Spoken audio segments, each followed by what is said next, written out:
I got some tools and they have no protective, comfortable handle grips, so I decided instead of buying some new ones that I would just refresh, give new life, and reuse these and add some nice handle grips to these. And all you need is a can of rubber spray or a dip to coat these in. I'll put this and some other similar rubber protective coatings in the description. But anyway, you can do this to pretty much any basic hand tools. First, just clean your tools and let them dry.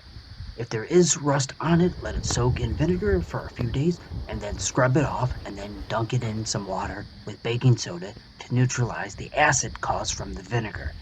If interested, let me know in the comments and I'll make a video on cleaning tools with vinegar and baking soda. But anyway, once the tools are cleaned and dried, wrap up the heads of the tools in something like tape, or I'll be using newspaper and a piece of tape to hold the paper together, as you only want the handles to be coated with rubber. I'll place these tools on some newspaper, but a box or cardboard probably would have been better, and I would actually recommend placing it on something more rigid, again like in a box or on scrap cardboard. Next, grab your rubber can and then spray the handles. This will be the first coat. And of course, I happen to do this on a windy day. Go figure. Son of a bitch. Come on, wind. Notice I'm just giving it one stroke or one pass, and if it doesn't cover it, then I do another pass on it. Remember to spray on the sides, then let it dry for a little bit. Then look at it closer to see where the rubber spray may have missed the tool handles, and then spray those imperfections. You can already see the rubberized look. Now wait 20 to 30 minutes. Looking good. Then flip them over. Spray them again.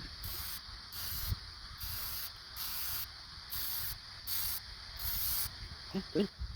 Okay, so it's been a little over 30 minutes and still has a little bit soft feel to it, so I know it needs to dry a little bit more.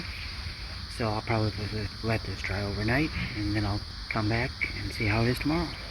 Okay, it is the next day now and this is fully dried, so let's see how these came out. Not bad. Look at that. Let's see. Looks pretty good. You can still see the original texture. Couple of high spots right there. But you know what? That looks pretty good. Missed a little spot right there. But nice feel. Much softer feel. Very nice, this one. Very good. Now, one thing I realized doing this, I did this on paper, newspaper, right? This probably should have gone instead like a box, an empty box, cardboard. That way it wouldn't have stuck some of it to the paper. So, quick little lesson. I might give this another coat, real quick one, and then let it dry, but I'm pretty satisfied with this, how it came out. Let's look at the next pliers. It looks really, really nice.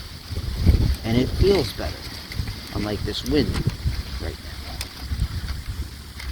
So now, I just wanted it to look a little bit nicer, but more important than that, just allow this to feel more comfortable in my hand when I use it.